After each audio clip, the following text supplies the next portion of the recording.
Hello good morning साथियों, कैसे हो सभी लोग। आई होप आप सभी लोग ठीक होंगे। और दिल्ली सल्तनत काल का एक वीडियो हमारा कल आ चुका है जिसमें हमने 70 क्वेश्चन की प्रैक्टिस की थी। कल का वीडियो जिन्होंने नहीं देखा पहले वो जाके देखो, फिर ये आज वाला देखो, तभी आपको चीजें समझ में आ पाएगी। तो दोस्तों, हमारे आज की वीडियो का पहला क्वेश्चन है,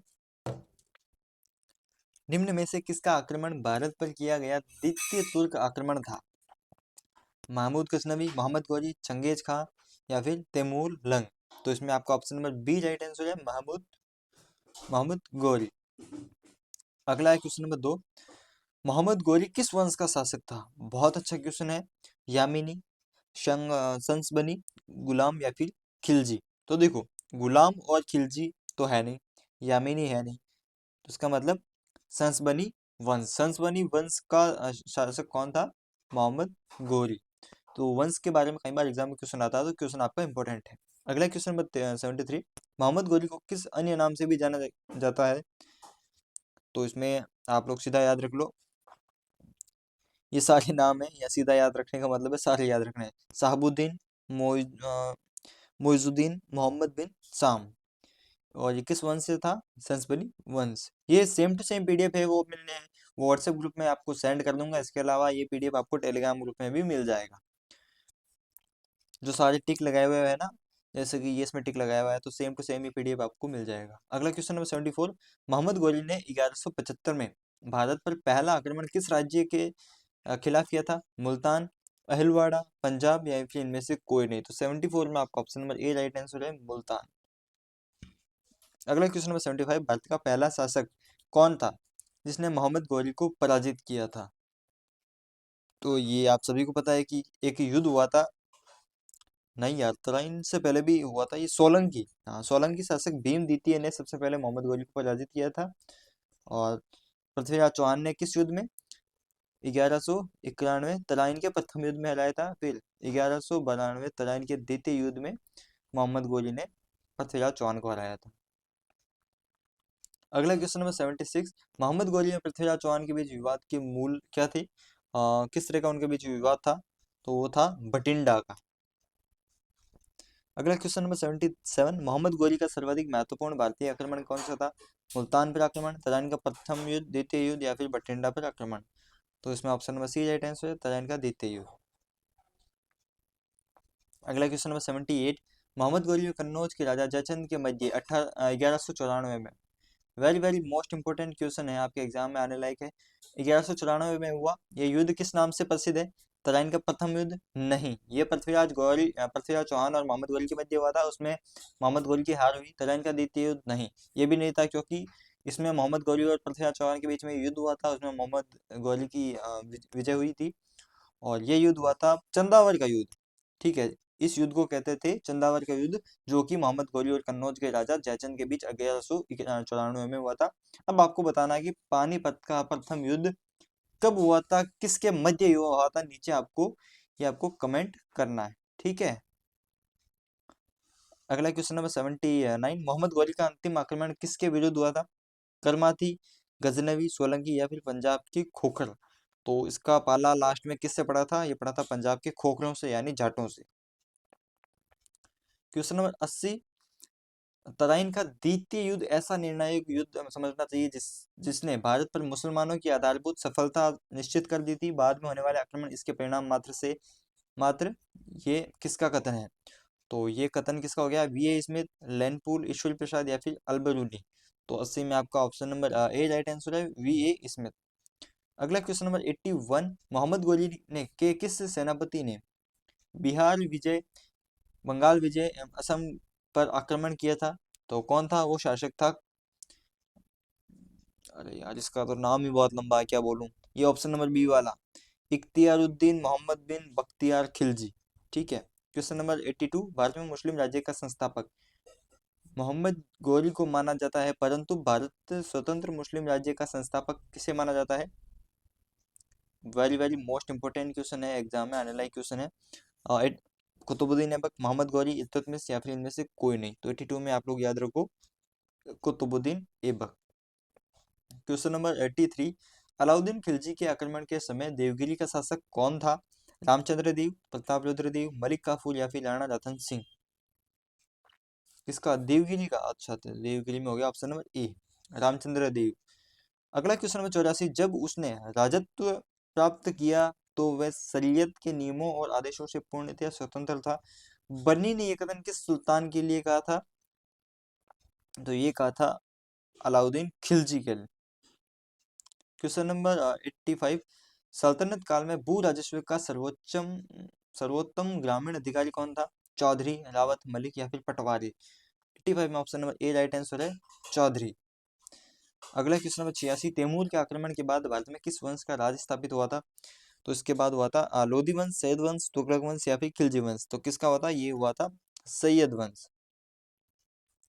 अगला क्वेश्चन नंबर 87, निम्नलिखित में से किस सुल्तान के दरबार में सबसे अधिक गुलाम थे? बलबन, अलाउद्दीन खिलजी, मोहम्मद बिन तुगलक या फिर फिरोज तुगलक? तो 87 में आपका option number D right answer है, फिरोज तुगलक। क्वेश्चन नंबर 88, निम्नलिखित में से किस सुल्तान ने बेरोजगारों को रोजगार दिया था?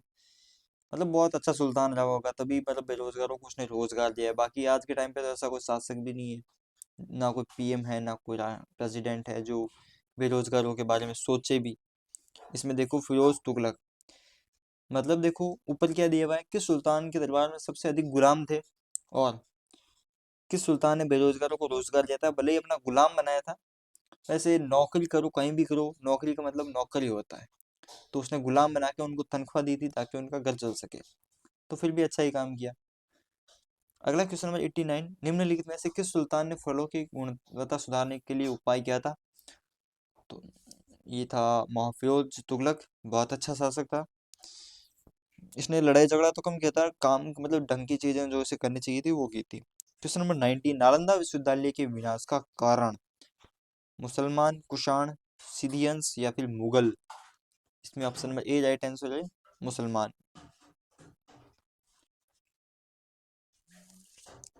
वैसे ऐसे क्वेश्चन एग्जाम में नहीं आते हैं और आने भी नहीं चाहिए यार, कंट्रोवर्शियल क्वेश्चन है। अगला क्वेश्चन नंबर 91, तबकात ए नासिरी का लेखक कौन था? शेख जमालुद्दीन अलबेरुनी, मिनहाज उस सिराज, जियाउद्दीन बर्नी? 91 में आपका option number C right answer है, मिनहाज उस सिराज।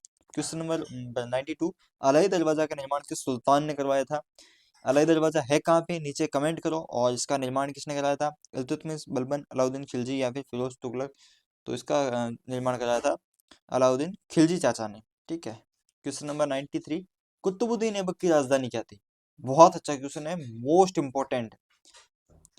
कुतुबुद्दीन नाम सुनते ही आपके माइंड में क्या आता है? कुतुब मीनार, जो कि कहाँ है? दिल्ली में, लेकिन राजधानी दिल्ली में नहीं है, राजधानी है लाहौर। उनकी राजधानी लाहौर थी। क्वेश्चन नंबर 94, अलाउद्दीन खिलजी के प्रसिद्ध सेनापतियों में किसकी मंगोलों के विरुद्ध लड़ते हुए मृत्यु हो गई थी? जफर खां की, नुसरत खां की, अल्प खां की या फिर उलुग खां की? तो 94 में option number A right answer है, जफर खां। क्वेश्चन नंबर 95, निम्नलिखित में से कौन भूमि उत्पाद पर लगने वाले करों को इंगित करता है? तो ये हो गया, आपने देखो कल के वीडियो में हमने इन चारों के बारे में पढ़ा था, खराज, खुम्स, उर्स। ये क्या है, इनके बारे में आपको क्या नॉलेज है वो नीचे आप लोग कमेंट करो। किस किस के लिए कर लगाए जाते हैं, तो सारी चीजें आप लोग नीचे डिटेल में शॉर्ट में लिख दो। मतलब इसमें भूमि के लिए उत्पाद कर लगाने वालों को अंकित कौन करता है? खर्राज, उर्स और मुक्तई। क्वेश्चन नंबर 96, पहले स्टार लगाने दो मुझे, बहुत इंपॉर्टेंट है। Dot dot dot dot dot. Tughlaqnama के रचनाकार का नाम क्या है? बर्नी, गुलबदन बेगम, अमीर खुसरो या फिर इसामी? 96 में option number C right answer है, 96 में अमीर खुसरो के द्वारा तुगलकनामा है उसकी रचना की गई थी। क्वेश्चन नंबर 97, भारत में मोहम्मद गोरी ने किसको प्रथम अख्ता प्रदान किया था? ताजुद्दीन, यलदोज, कुतुबुद्दीन ऐबक, शमसुद्दीन इल्तुतमिश या फिर नसरुद्दीन कुबाचा? तो 97 option number B right answer, Qutubuddin Aibak. Bharat में मोहम्मद गोरी ने किसको प्रथम अख्ता प्रदान किया था? ये हो गया कुतुबुद्दीन ऐबक। मोहम्मद गोरी का गुलाम था कुतुबुद्दीन ऐबक, उसी ने गुलाम वंश की स्थापना की थी। क्वेश्चन नंबर 98, किस सुल्तान के काल में खालिसा भूमि अधिक पैमाने पर विकसित हुई? गयासुद्दीन बलबन, खिलजी चाचा और मोहम्मद बिन तुगलक या फिर फिरोज शाह तुगलक? तो 98 में देखो option number B right answer है, खिलजी चाचा। क्वेश्चन नंबर 99, सल्तनत काल के सिक्के टंका, ससनी और जित्तल किन धातुओं से बने होते थे? क्रम से आपको बताने हैं। तो 99 में आप लोग याद रखो ऑप्शन नंबर ए। अगला क्वेश्चन नंबर 100, अमीर कोही कृषि विभाग नामक एक नया विभाग किस सुल्तान द्वारा शुरू किया गया था? अलाउद्दीन खिलजी, फिरोज तुगलक, मोहम्मद बिन तुगलक या फिर Sikandar Lodi? Option number C right answer है, मोहम्मद बिन तुगलक। और सांकेतिक मुद्रा किसके द्वारा जारी की गई थी? मोहम्मद बिन तुगलक के द्वारा। क्वेश्चन नंबर 101, अमीर खुसरो ने किसके विकास में अग्रगामी की भूमिका निभाई थी? ब्रजभाषा, अवधी, खड़ी बोली या फिर भोजपुरी? खड़ी बोली। क्वेश्चन नंबर 102, तैमूर लंग ने किसके शासनकाल में भारत पर आक्रमण किया था?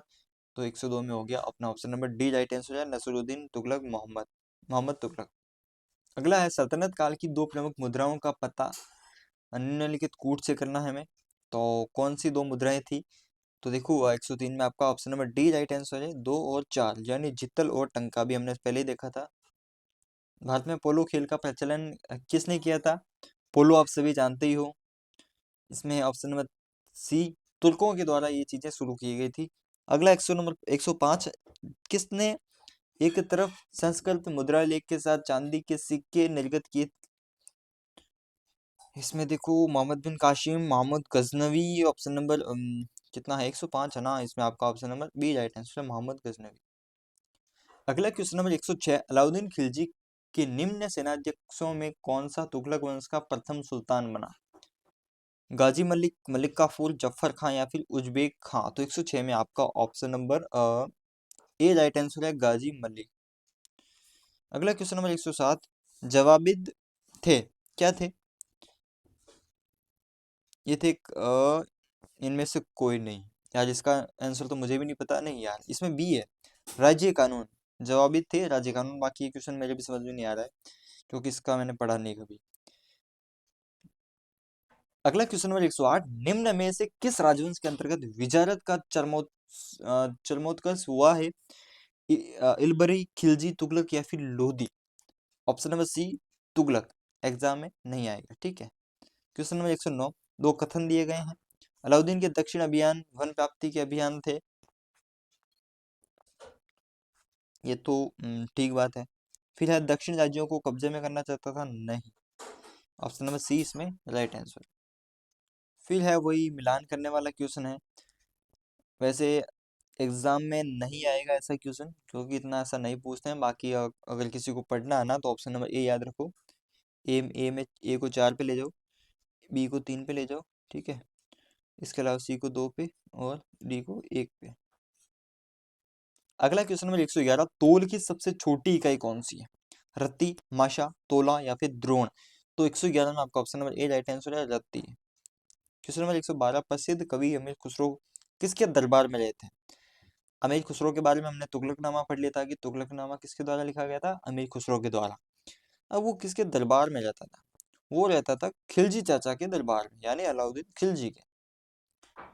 किसने सल्तनत काल में प्रचलित डाक व्यवस्था का विस्तृत विवरण दिया था? अमीर खुसरो ने, फरिश्ता ने, इब्न बतूता या फिर जियाउद्दीन बर्नी ने? तो 113 में आपका option number C right answer है, Ibn Battuta. Question number 114, Timur Lang ने किस वर्ष में भारत पर आक्रमण किया था? बहुत अच्छा क्वेश्चन, एग्जाम में आने वाला क्वेश्चन है। डेट याद रखो, 1398 वर्ष याद रखो, मतलब 1398 में तैमूर लंग ने भारत पर आक्रमण किया था। अगला क्वेश्चन नंबर 115, दिल्ली के किस मुस्लिम शासक के निधन पर इतिहासकार बदायूनी ने कहा, राजा को अपनी प्रजा से और प्रजा को अपने राजा से मुक्ति मिली थी? यानी कोई बहुत ही निर्दयी राजा शासक था वो कोई? बलबन, मोहम्मद बिन तुगलक, अलाउद्दीन खिलजी या फिर शेरशाह? तो 115 में ऑप्शन नंबर आपका बी राइट आंसर है, मोहम्मद बिन तुगलक। यार ये तो बहुत अच्छा राजा था, इसके बारे में ऐसे क्यों बोला?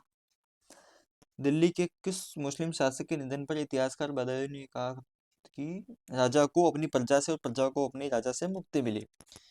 बाकी यार अच्छे आदमियों के बारे में लोग बुरा सोचते हैं। बाकी मोहम्मद बिन तुगलक है, बहुत ही अच्छा एक शासक था जिसने सच में अपने जो समाज है, अपने जो प्रजा है उसके लिए कुछ काम किया था, योजनाएं बनाई थी।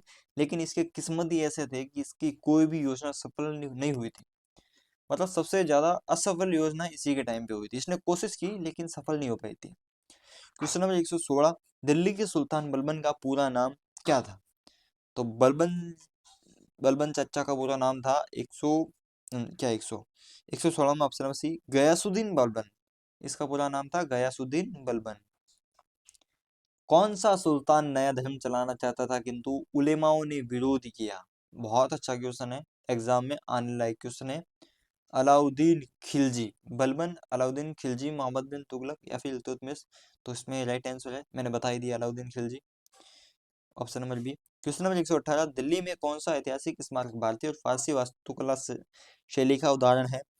तो ये क्वेश्चन तो यार बहुत अच्छा है, ऑप्शन नंबर सी हुमायूं का मकबरा। दिल्ली का सुल्तान जो दान दक्षिणा के बारे में काफी ध्यान रखता था, उसके लिए एक विभाग दीवान ए खैरात दान विभाग स्थापित किया था। तो वह शासक कौन था? 119 में आप लोग भी याद रख सकते हो, फिरोज तुगलक। 120, निम्न में से किस संगीत वाद्य को हिंदू मुस्लिम गान राज्यों का सर्वश्रेष्ठ मिश्रण माना गया है? 120 में ऑप्शन नंबर डी सितार। और इसकी जो क्या कहते हैं, इसका आविष्कार किसने किया था? इसका आविष्कार किया था, अमित नहीं लिखूंगा, अमीर, ठीक है, अमीर कैसे खुसरो, उनके द्वारा सितार है उसका आविष्कार किया गया था।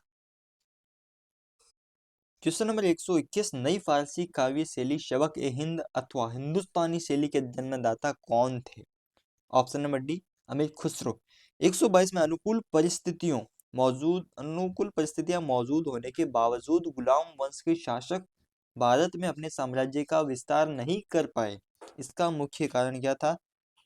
इसका मुख्य कारण था कि वे मंगोल आक्रमण का उन्हें भय था। क्वेश्चन नंबर 123, निम्नलिखित में से किसने सिकंदर सानी यानी द्वितीय सिकंदर की उपाधि धारण की थी? एक इंपॉर्टेंट क्वेश्चन है स्टार। 123 में आपका ऑप्शन नंबर सी याद रखो। द्वितीय सिकंदर की उपाधि मिली थी अलाउद्दीन खिलजी को, या खलजी लिखा हुआ सब जगह लेकिन खिलजी है। 124 में सिक्कों पर खलीफा का नायब खुदवाने वाला भारत का प्रथम सुल्तान कौन था? 124 में option number C Firoz Shah Tughlaq, जिसने खलीफा का नायब खुदवाने वाला भारत का प्रथम सुल्तान था। अगला क्वेश्चन नंबर 125, सैयद उस सलातिन की उपाधि किसने धारण की थी? इल्तुतमिश, बलबन, मोहम्मद बिन तुगलक या फिर फिरोज शाह तुगलक। 125 में ऑप्शन नंबर आपका डी राइट आंसर है, फिरोज शाह तुगलक। क्वेश्चन नंबर 126, निम्नलिखित में से किसे कुरान ख्वा यानी कुरान का पाठ करने वाला भी कहा जाता था? कुतुबुद्दीन ऐबक, इल्तुतमिश, मोहम्मद बिन तुगलक, फिरोज शाह तुगलक। तो 126 में आपका option number A right answer है, कुतुबुद्दीन ऐबक, यानी जिसे कुरान का पाठ करने वाला कहा जाता था। 127 में किस सल्तनत कालीन शासक को मिनहाज ने हातिमताई द्वितीय की संज्ञा दी? इसमें है कुतुबुद्दीन ऐबक, राइट आंसर है। अगला क्वेश्चन नंबर 128, अढ़ाई दिन का झोंपड़ा जो कि अजमेर में स्थित है, इसका निर्माण किसने करवाया था?